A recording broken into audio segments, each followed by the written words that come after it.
She looked me dead in the eyes and said, "Sir, your reservation is for next Saturday, not tonight." Then she turned around and walked a couple straight to my table. The table I had booked 6 weeks ago for my parents' 40th anniversary dinner. Let me tell you exactly what I did about that. My name is Marcus. I'm 34. I work in software project management. My coworkers call me the guy who never raises his voice in meetings. My friends say I'm annoyingly calm in arguments. I don't get flustered. I document things. I keep receipts. Literally and figuratively, those traits are about to become very relevant. The restaurant is called Olio. It's been open about 3 years, 42 seats, 6 to 8 week. Wait for a Friday or Saturday table. Not a celebrity chef place. Just legitimately good food in a small room with good lighting. And it became the spot in our city for milestone dinners. My parents had been talking about going there for 2 years. My dad mentioned it at Thanksgiving. My mom mentioned it at Christmas. So in early February, I got on their website and booked a table for 6 for the first Saturday in April. I paid the $30 per person deposit, $180 total. I got a confirmation email with booking reference number OMR4471. I screenshot it, saved it, and then basically forgot about it because the dinner was 2 months away and I had work to do. But first, let me tell you about Courtney, because she did not just do this to me once. Courtney was the front-of-house manager at Olio, mid-30s, always dressed in all black, hair pulled back tight. She had a specific energy, the kind you get from someone who has a small amount of power and has decided that power is the most important thing about them. She controlled the reservation book like it was classified government information. She decided who got the good tables, who waited at the bar, and who got turned away at the door. Regular customers talked about her in the neighborhood Facebook group. I didn't know this at the time, I found it out later. But there were posts going back 18 months. A woman named Karen Whitfield had written a long post about being turned away despite having a reservation, and the response from other neighbors was basically, "Yeah, that sounds like Courtney." There were at least a dozen complaints in that group about the exact same thing. Wrong date cited. Reservations suddenly not found in the system. Tables given away. While the original customer stood at the host stand arguing, the pattern was always the same.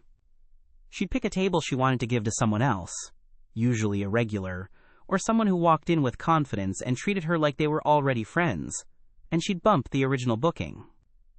Then she'd tell the original customer their date was wrong, or their booking didn't go through, or there was some kind of system issue. Clean, repeatable, never accountable. I didn't know any of this on the first Saturday in April. I found it all out later. Here's what I knew that night. I arrived at Olio at 7:45 for my 8 o'clock reservation. My parents were with me, along with my sister Dana and her husband Pete. 6 people total. My parents were dressed up. My mom was wearing a dress I'd never seen before. My dad had on his good blazer. This was a big deal for them. They're Applebee's people. They're the Italian spot near their house that's been open since 1987 people. Olio was a treat. I had made it a treat. In the car on the way over, my dad was in a great mood, telling a story about the first restaurant he and my mom went to after they got married, some Greek place that doesn't exist anymore. He'd ordered something he couldn't pronounce, and it turned out to be lamb kidneys. My mom was laughing. Dana was laughing. I was watching them in the rearview mirror and thinking, yeah, this is exactly right. This is what the night is supposed to feel like. I walked up to the host stand and gave my name. Courtney looked at her tablet. She scrolled very deliberately, taking her time, making me watch. Then she looked up. "I'm showing your reservation for next Saturday, April 12th. Not tonight." My stomach dropped, but I stayed calm. I pulled out my phone and opened the screenshot. I showed her the confirmation email. Booking reference OMR4471. Date: Saturday, April 5th. Party of 6. 8 p.m. She glanced at my screen for about half a second. "Our system shows April 12th. There may have been a glitch when you booked." I said I had a confirmation email dated February 8th that said April 5th. She said, "I understand, but what's in our system is what we go by." And while we were having this conversation, a couple walked in behind us, maybe in their 50s, well-dressed. Courtney's entire face changed. She smiled at them over my shoulder, held up one finger. Give me a second. Picked up 2 menus and walked them past me to a table in the corner. A table set for 6. My table. She came back and told me she could put us on the wait list, but couldn't promise anything, or she could confirm my booking for next Saturday. I asked, calmly, if she could provide anything in writing confirming the rebooking, or a receipt showing my deposit was still on file. She said she didn't have a way to print that for me at the moment. Her tone was that flat, polished dismissal that told me she'd said some version of this exact thing many times before and had never once been held to account for it. She was already half turned away, done with us, moving on to the next thing. Then my mom touched my arm. She said quietly, "Marcus, it's okay, we can go somewhere else." That was the moment, not Courtney's face, not the couple sitting at my table, my mom saying it's okay, in that voice she uses when she's trying not to be a burden. She'd been looking forward to this dinner for 2 years, and she was already apologizing for existing. We left. I took my family to another restaurant down the street. The food was fine. Genuinely good, actually. But it wasn't Olio, and my parents knew it and tried very hard to pretend they didn't. My dad kept saying the pasta was great. My mom kept saying the lighting was nice. I sat there smiling and nodding, and I was already thinking, here's the thing about being a project manager. I live in documentation. Records, paper trails, version histories. When something goes wrong on a project, the first thing I do is go back to the source files. I don't yell. I don't escalate emotionally. I build a case. Sunday morning, I started building a case. Step 1.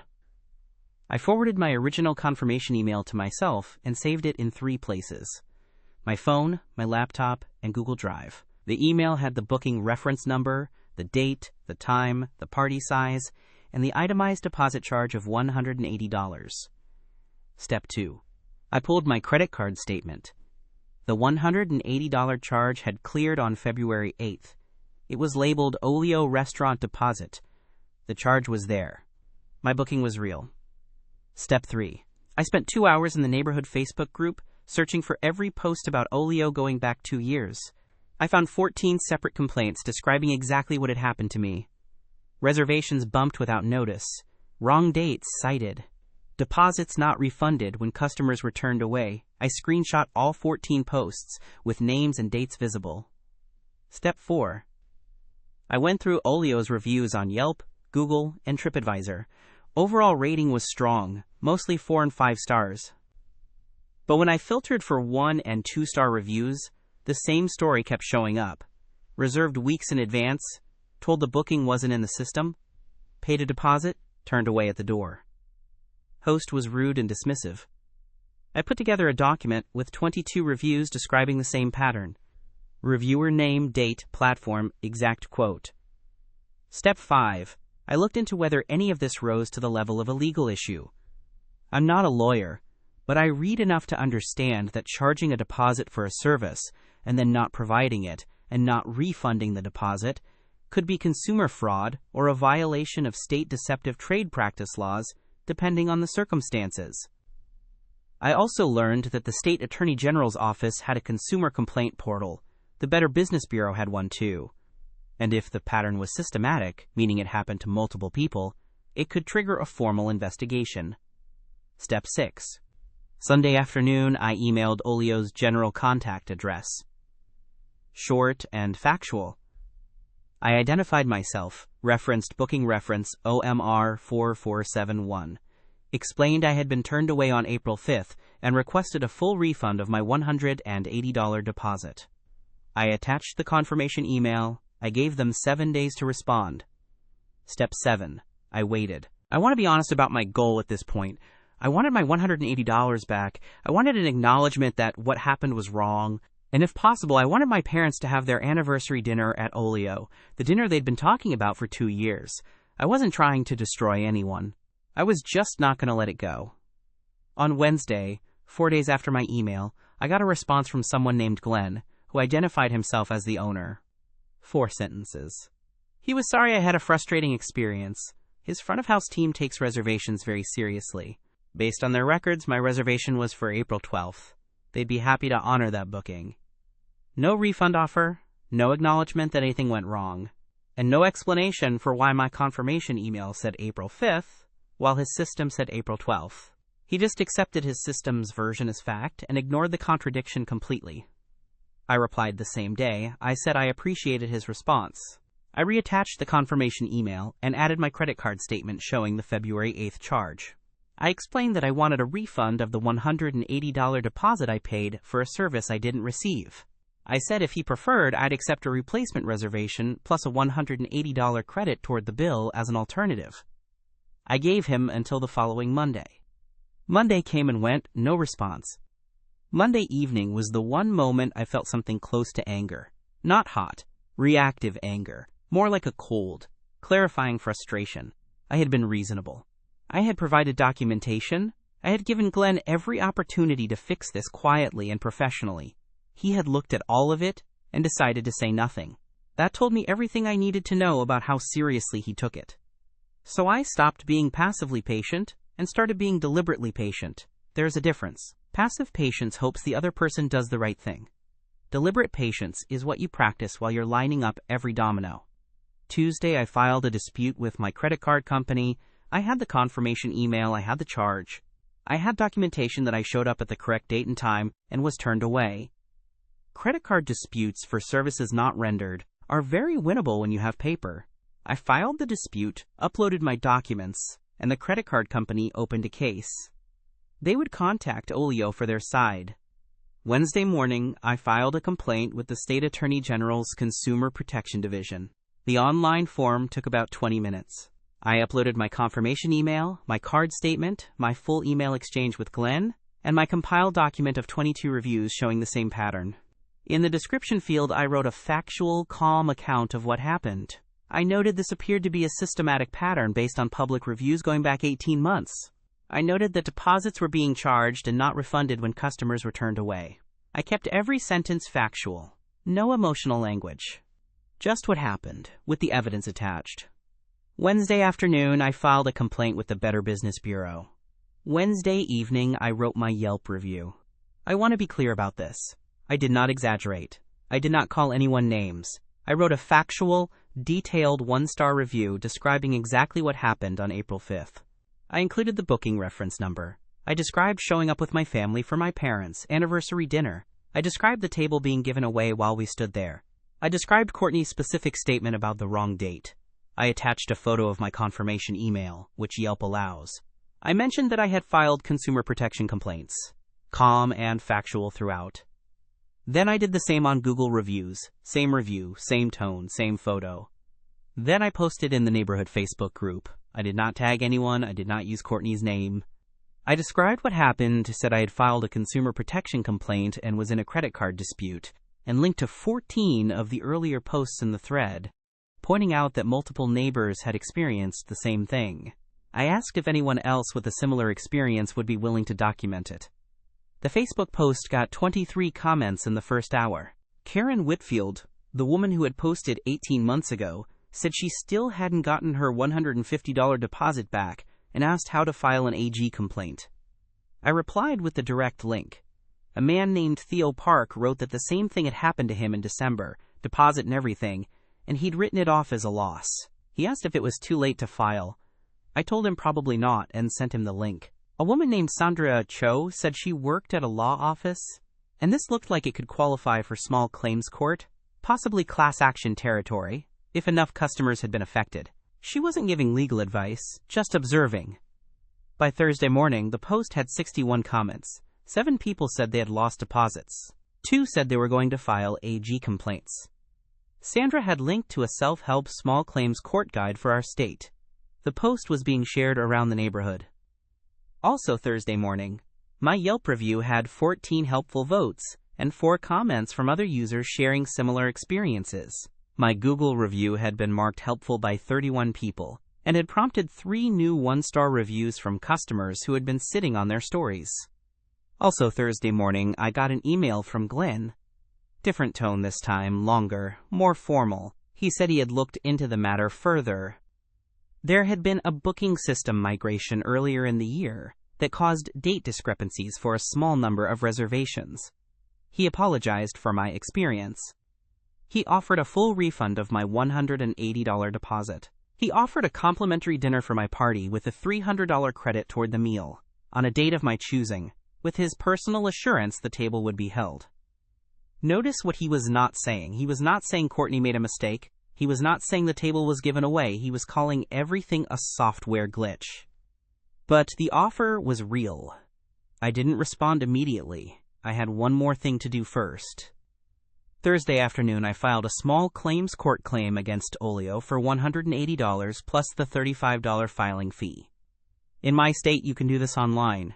Takes about 15 minutes if your documentation is ready, which mine was. The filing generates an automatic summons that gets served to the business. It also goes on public record. Friday morning, I replied to Glenn. I said I appreciated his response and his offer.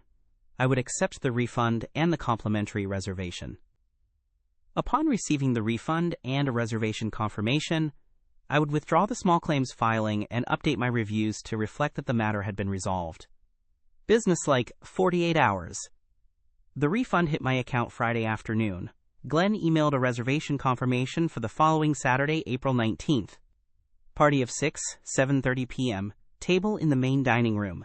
His direct cell number was in the email in case of any issues. I withdrew the small claim Saturday morning. But here's the thing. I did not withdraw my consumer protection complaint. I updated it to note that I had received a refund and a replacement reservation, but I did not pull it. Because that complaint wasn't really about my $180 anymore. It was about 14 posts in a Facebook group, and 22 online reviews, and 7 people who said they'd lost deposits and never seen a cent of it back. That wasn't my case to settle on their behalf. I also updated my Yelp and Google reviews.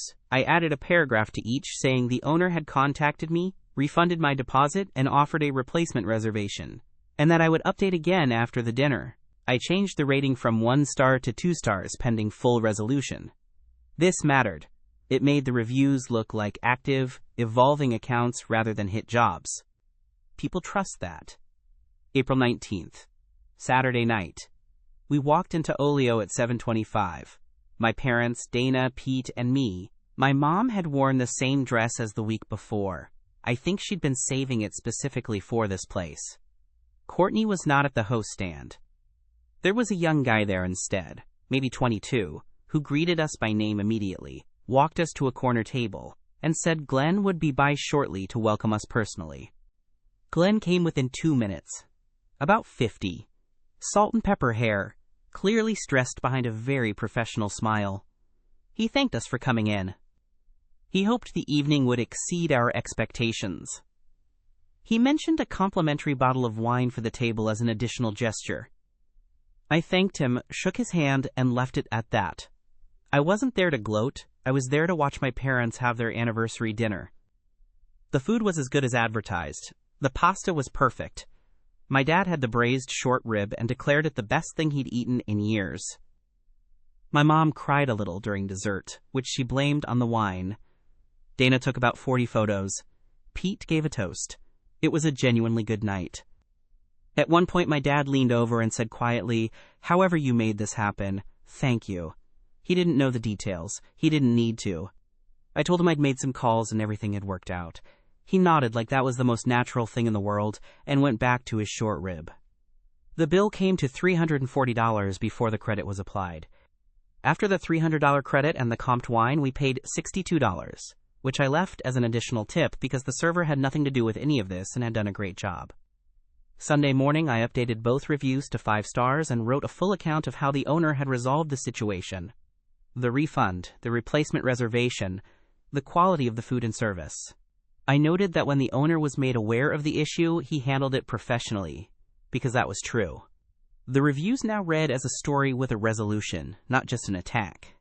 And they still had the full original account of what happened, which future customers could read and know to document their reservations carefully. Then, things I didn't expect started happening. 2 weeks after our dinner, Sandra Cho messaged me on Facebook. 6 people from the neighborhood group who had lost deposits had organized a joint small claims filing.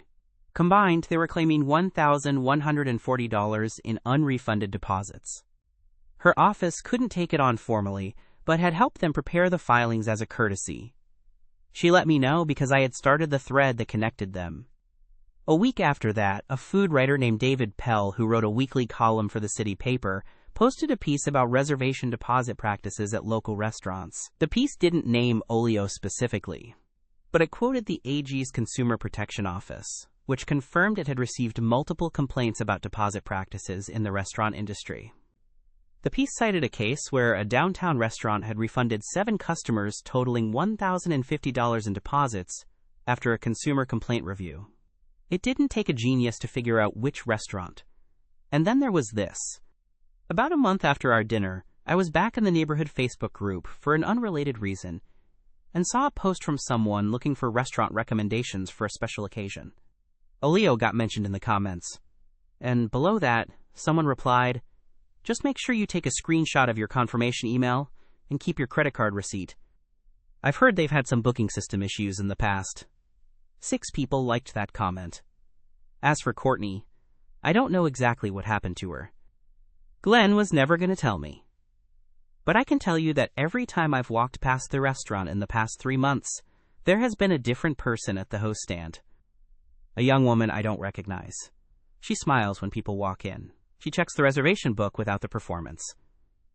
Glenn did make one change I can verify. The Olio website now has a notice on the reservations page that says, "You will receive a confirmation email with your booking reference number. Please save this email as it is proof of your reservation." That language was not there before.